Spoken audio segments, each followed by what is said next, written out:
रिश्तों का महत्व। प्रकाश रोज की तरह अपने दुकान गया। आज उसने सोच रखा था कि 7 बजे के पहले ही दुकान बंद करके घर जाऊंगा।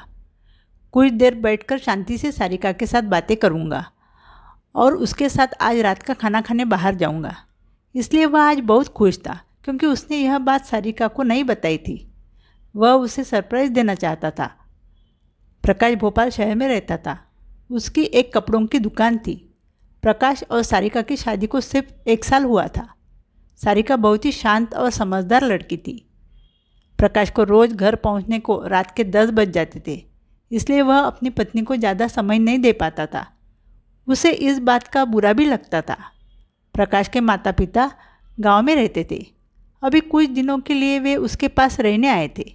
जब से वे दोनों आए थे तब से उन्होंने देखा कि प्रकाश सारिका को वक्त नहीं दे पाता। सारिका दिन भर काम में व्यस्त रहती है। प्रकाश के माता पिता को सारिका की तरफ देखकर कभी कभी बुरा भी लगता था। उन्होंने सारिका और प्रकाश को कभी भी एक साथ बाहर जाते हुए नहीं देखा था। सारिका एक बहू की जिम्मेदारी प्रकाश के माता पिता के साथ बहुत अच्छे से निभा रही थी। उस दिन वह 6:30 बजे ही दुकान से निकला। दुकान से निकलने के बाद थोड़ी देर में ही वह घर पहुंच गया। प्रकाश को इतनी जल्दी घर आया हुआ देखकर उसके पिताजी को थोड़ा आश्चर्य हुआ। जब वह घर पहुंचा तब सब लोग टीवी देख रहे थे। घर पहुंचते ही वह फ्रेश हुआ। उसने सोचा कि थोड़ा हिसाब किताब देख लेता हूँ, इसलिए उसने अपना लैपटॉप खोला। इतनी देर में सारिका ने चाय बनाई और टेबल पर लाकर रख दी। उसने चाय पी और फिर से वह अपने काम में लग गया। घड़ी में क्या वक्त हो रहा है इसका उसे पता ही नहीं चला। सारिका ने सोचा कि प्रकाश को आज बहुत काम है, इसलिए उसने खाना बनाने के बाद थाली परोसकर उसके टेबल पर रख दी। काम में वह इतना व्यस्त था कि उसने खाना भी ख़त्म कर दिया। जब काम पूरा हुआ तब उसे याद आया कि आज तो उन्हें खाना खाने बाहर जाना था। तब उसे बहुत ही बुरा लगा। अपने कमरे से निकलकर वह बाहर आया। तब उसे दिखा कि सब लोग खाना खाने बैठे हैं। वह भी सोफा पर जाकर बैठ गया और टीवी देखने लग गया। रिमोट लेकर क्रिकेट मैच लगाई और क्रिकेट देखते देखते उसे सोफा पर ही नींद लग गई। जब आधी रात को नींद खुली तब उसने देखा कि सब लोग अपने अपने कमरे में सोए हुए हैं। कमरे में पहुंचते ही उसे इस बात का बहुत ज़्यादा अफसोस हुआ कि मैं क्या सोचकर घर आया था। दूसरे दिन सुबह उठते ही उसके पिताजी ने उससे पूछा, प्रकाश कल तुम इतनी जल्दी घर क्यों आए थे? तब उसने सच्ची बात बता दी। यह सुनकर उसके पिता को बहुत बुरा लगा। वे बहुत गुस्सा हुए। प्रकाश ने पिताजी को पहले कभी भी इतना गुस्सा करते हुए नहीं देखा था। वे कहने लगी कि तुमने सारिका को क्या सिर्फ घर संभालने के लिए लाया है? तुम कल ही सारिका को उसके मायके पहुंचा दो।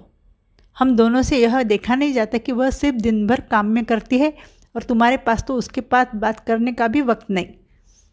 जिस दिन तुम्हें तुम्हारी जिम्मेदारी का एहसास होगा और उसके लिए वक्त होगा तब तुम उसे वापस लेकर आना। मैं तुम्हारी दोनों की टिकट निकाल कर लाया हूँ। प्रकाश को तो पिताजी की बात पर विश्वास ही नहीं हो रहा था। उसने कभी नहीं सोचा था कि वे खुद ही इतना बड़ा निर्णय लेंगे। पिताजी ने जैसे ही जेब से टिकट निकाला वैसे ही प्रकाश उनके पैर पकड़कर उन्हें माफ़ी मांगने लगा और कहने लगा कि पिताजी मैं ऐसी गलती कभी नहीं करूँगा। मैं मेरी दुकान और घर दोनों जिम्मेदारियाँ अच्छे से निभाऊंगा। यह सब देखकर सारिका भी सोच में पड़ गई कि मैंने तो ऐसा कुछ भी नहीं कहा, फिर भी ये लोग मुझे मायके क्यों भेजना चाहते हैं।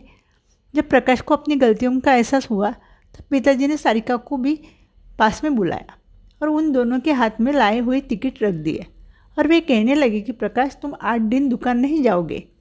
8 दिन के लिए सारिका को लेकर बाहर घूमने चले जाओ। मैंने तुम दोनों का मनाली का बुकिंग किया है। यह अचानक दिया हुआ सरप्राइज़ देखकर प्रकाश और सारिका अचंभित हो गए। वे बोले कि घर का सब काम तुम्हारी माँ संभालेगी और मैं दुकान जाऊँगा। दुकान में काम करने के लिए नौकर तो है ही, हिसाब किताब मैं देख लूँगा। तुम यहाँ की चिंता बिल्कुल मत करना। सब बातें सुनकर प्रकाश और सारिका बहुत खुश हुए। पिताजी ने प्रकाश को एक ही बात समझाई, बेटा हम भविष्य को बेहतर बनाने के चक्कर में वर्तमान को भूल जाते हैं और वह भविष्य कभी आता ही नहीं है। ना बीते हुए समय पर आपका अधिकार है, ना ही आने वाले समय पर आपका अधिकार है, लेकिन वर्तमान पर आपका पूरा अधिकार है। इसलिए ज़िंदगी अच्छे से जियो।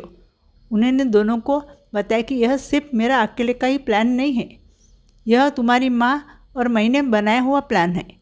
प्रकाश और सारिका ने माँ और पिताजी के पैर छुए। प्रकाश कहने लगा कि पिताजी, मैं इस बात से ज़्यादा खुश हूँ कि आप दोनों मुझसे भी ज़्यादा सारिका से प्यार करते। और सारिका बोली कि मुझे तो भगवान ने मेरे माता पिता से भी ज़्यादा प्यार करने वाले दूसरे माता पिता दिए। यह सब बातें सुनकर प्रकाश के माता पिता की आंखों से खुशी के आंसू निकले। अगर आपको मेरी कहानी पसंद आई है तो प्लीज़ मेरे चैनल को लाइक कीजिए, शेयर कीजिए और सब्सक्राइब कीजिए। Thank you.